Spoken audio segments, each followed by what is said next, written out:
Hi everyone, welcome back to my channel. I'm finally doing the second video and finally getting to say welcome back. I'm sorry it took me a whole month to do this. But yeah, today's video is going to be a sit down video. It's going to be a story video.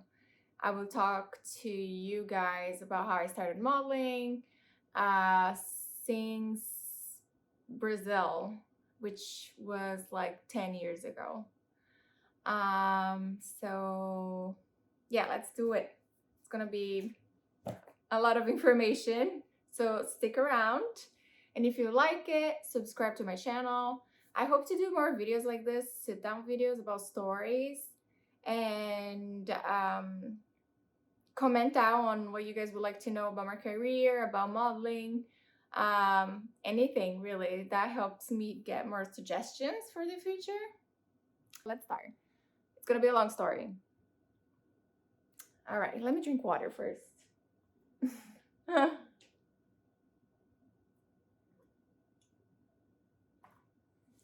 So 10 years ago, I was living in Brazil. As you guys know, I'm from Brazil. I was born and raised there. And I was in high school. I was a normal high school girl. I had friends. I had my first boyfriend during high school. I used to do rhythmic gymnastics, which I loved, and that was my passion. And my plans for after I finished high school was to go to college. And funny story is, I wanted to be a doctor, which is crazy because now totally changed it, I'm another person now. But yeah, I wanted to be a doctor, and my plans for after college was to go to medicine school. And I'm from Brazil, so there are a lot of models that come from Brazil. I think because of the diversity of culture and the races that Brazil has, it's really what impacts the fact that it has so many models there. And I think Giselle Bündchen paved the way for us all girls there as well. So thanks, Giselle. She's the best. And anyway, so I was a normal high school student. I wanted to go to college, but I was always exposed to the fact that Brazil was a modeling spot. And there are a lot of scouters in Brazil, which is sort of like this middleman um, person between the agencies and the model or the new faces who want to be models. And I remember during my first year of high school, I think there was this scouter who came to my hometown to do a modeling selection. So at this event, we like had a little runway class, and they recorded our videos and took our photos. They actually sold the CD with all our photos after, in case our parents wanted to buy it. And the way those events work is you go for a selection, and that's the first phase. And then if you end up getting selected for the second phase, you have to go to another city, which is usually a bigger town, the capital of my state, or Sao Paulo. So I did end up getting selected to go to the second phase, but my parents had to pay for it. I had to travel. Plus, I was in my first year of high school. I was very young. So we decided not to continue this modeling experience. But then I go ahead with my time in high school, my life, my friends and parties, and I got my first boyfriend. And my last year of high school, I'm getting ready to go to college after I'm done. Another scouter comes to my town, and this guy is pretty well known in Brazil in this modeling space. He's actually the person who discovered Giselle Bündchen, Alessandra Ambrosio, and Caroline Trantini, and so many other models. But those are the three top models that he's well known for discovering them. And that interests me. I was like, oh, that's cool. Like, he's a big guy in the industry. I kind of want to go to this event. So my parents were like, yeah, okay, let's do it. My parents have always been very supportive with whatever I decided to do, as long as I was happy. So yeah, we went to this first selection, and I ended up getting selected to go to the second phase. The second phase was going to be in Sao Paulo, and the second phase would be the like final stage to meet the agencies in Sao Paulo, from Sao Paulo. So I was really excited to go to the second phase. However, we had to pay, and it was like a couple of $1,000 or reais at the time, and that was a lot of money for my family.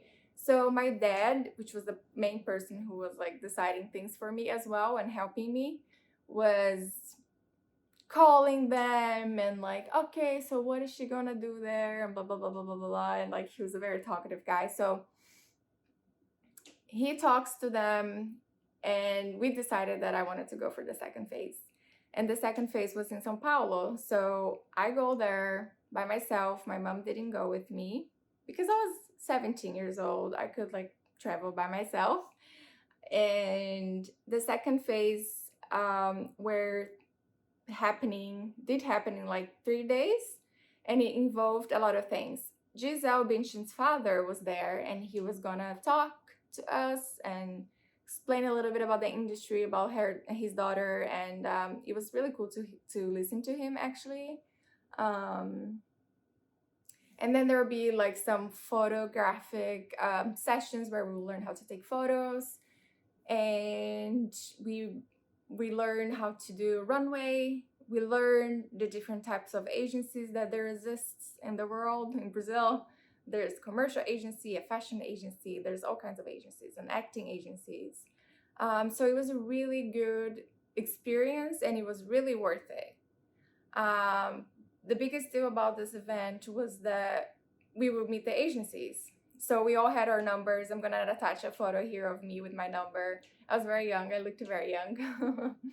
And we went to see the agencies, and then we see the agencies, we talk to all of them, and they all come to this event. So there you have all the agencies there. That still happens today, even though a lot has changed since I started modeling. That still happens, at least in Brazil. And so yeah, and then I go meet all the agencies, and then we don't know the answer at the time. They take our photos, they take our email, and I go back to my hometown. I continue study. I'm in the last year of high school, and then 3 agencies liked me, and they're like, oh, we want to work with you, blah blah blah. So 2 of the agencies were scouters. They were international scouters. So that means that they don't work in Brazil. They only send models to outside Brazil. So 2 agencies liked me, and another agency liked me, which was more like a commercial acting agency. So I decided to go with my agency, which I still am with them. They're my mother agency. If you guys don't know what that is, I can explain in another video, but I'm sure maybe you guys know what it is. It's just like a mother agency, really. I will explain in another video. But anyway, so then I decided to go with them. They're called Office IM, and they were incredible. They were talking to me by email, and we called each other. Of course, my parents called them, and they were like, okay, let's work together. So first things first, they were saying this to me: Kaira needs to learn English. So I was like, oh my god, I don't speak English, but let's do it. Second, Kaira needs a portfolio. So can she come to Sao Paulo? We're gonna do her book, with a photographer here, a makeup artist. That's like gonna cost more money. Okay, my parents accepted that I go, paid for me to do this book. That was my first professional photos that I took. I was very young. Look at my baby face. I'm gonna attach some of the photos here.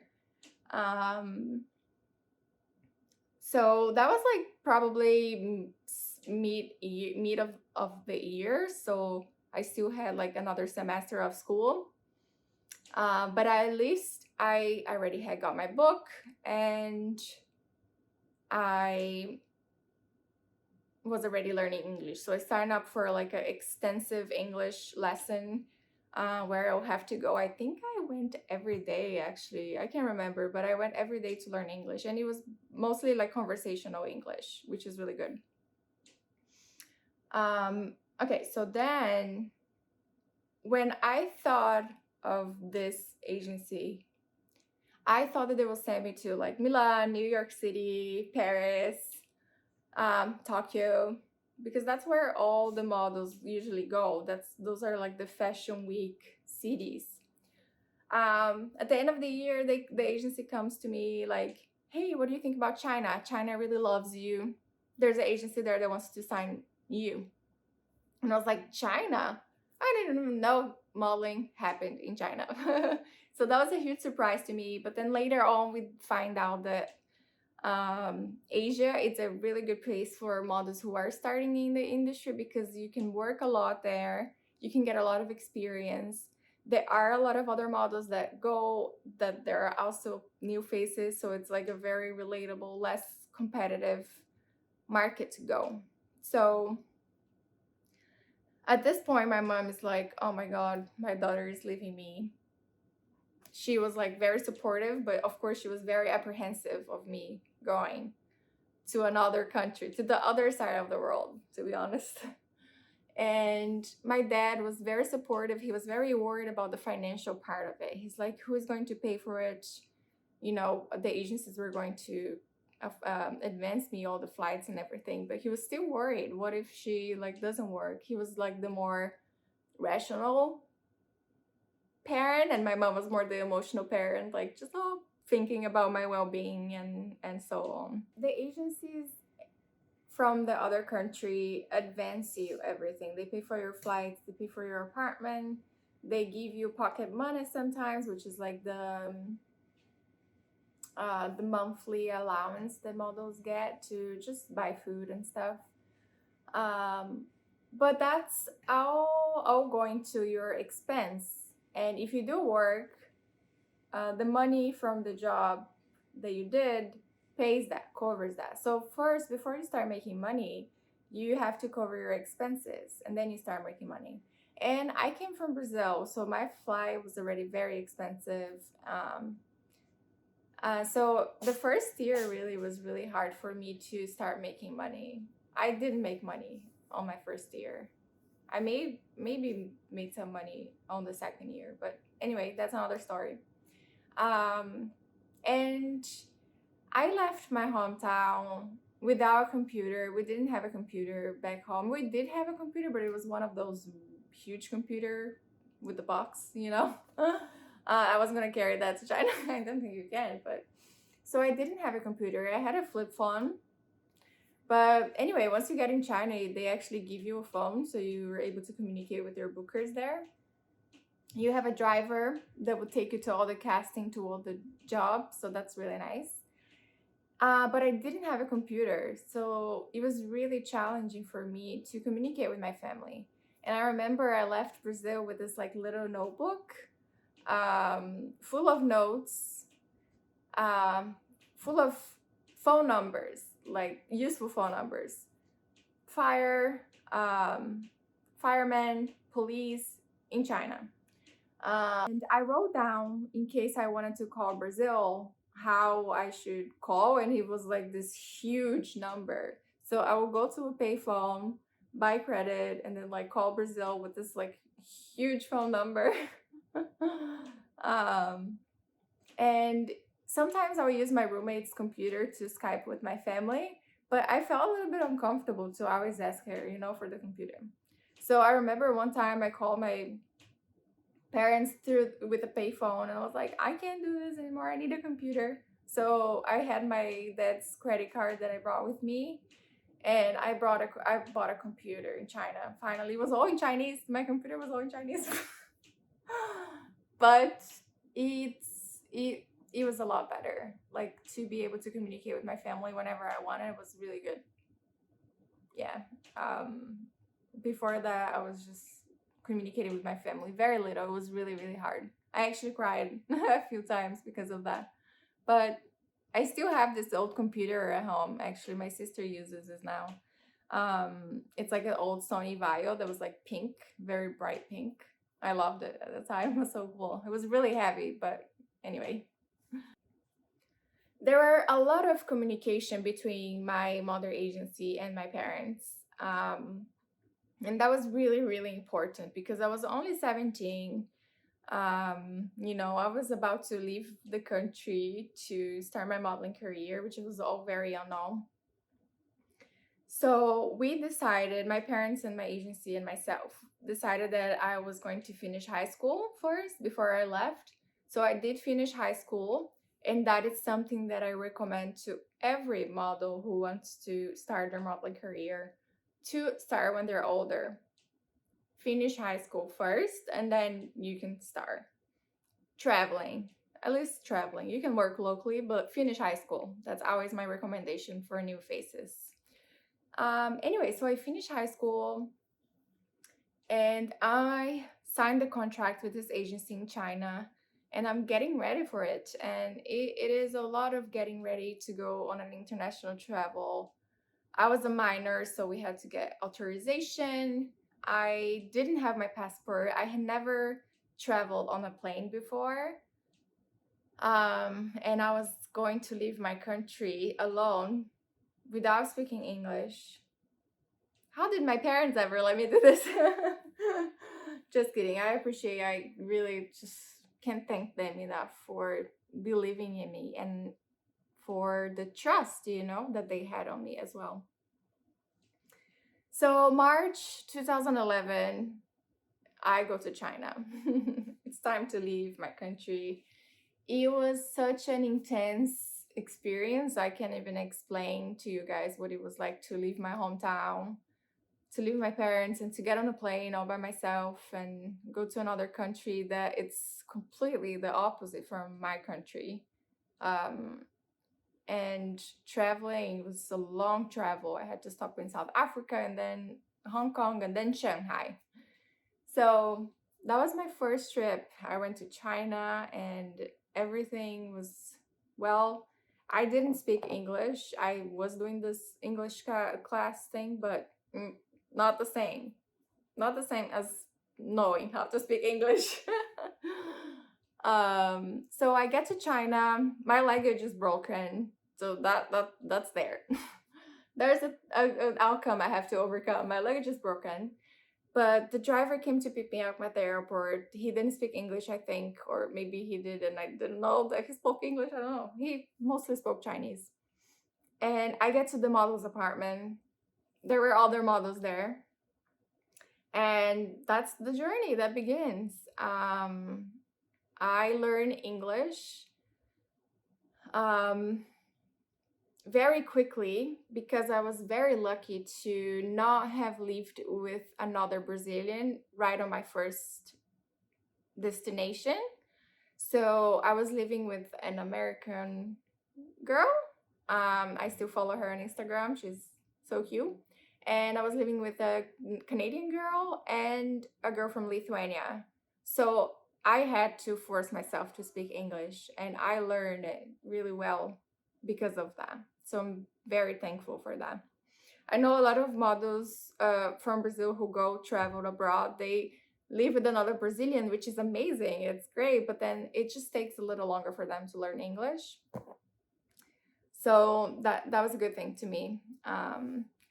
But anyway, I think the rest of this story can be another whole video. But basically, that whole year, I was traveling around Asia. And the way it works is you sign a contract with the agency for 3 months, and then you go somewhere else for 3 months, and then you go somewhere else for 3 months, and so on. So for that year, I was going to Shanghai. I had a contract there of 3 months. And then after, I was going to Thailand, and then after, I went back to China, and I actually went to Korea after. So I was away from Brazil for my family for 11 months. So that was almost a year. And that whole experience can be another video again, because I went from this little girl in my hometown. I knew how to like do the dishes and clean the house, and I was pretty independent from my parents, but I never cooked by myself before. I was in another country where all the language from the supermarket, from the products. All the products were completely different than my home country. So I just had to really swim, and it was such an incredible experience. Swim, by swim I mean like really just navigate this wave of things that happened right in the first month. So in the first month, I was eating a lot of Chinese food. I actually loved the food. I would go eat street food almost every day. They have this like vegetable barbecue on the street, and I loved. So in the beginning, I thought that like I couldn't eat a lot, so sometimes I would just eat that, and then like slowly started to like buy my own food and cook at home. But I was still just starting with my cooking abilities, you know. But yeah, so after China, I I was very skinny, very very skinny. I didn't work well in China, in Shanghai. So my agency, my mother agency and my agency there decided to break the contract and allow me to go to another place where I could possibly work better. So I go to Thailand. Thailand was a whole nother different place.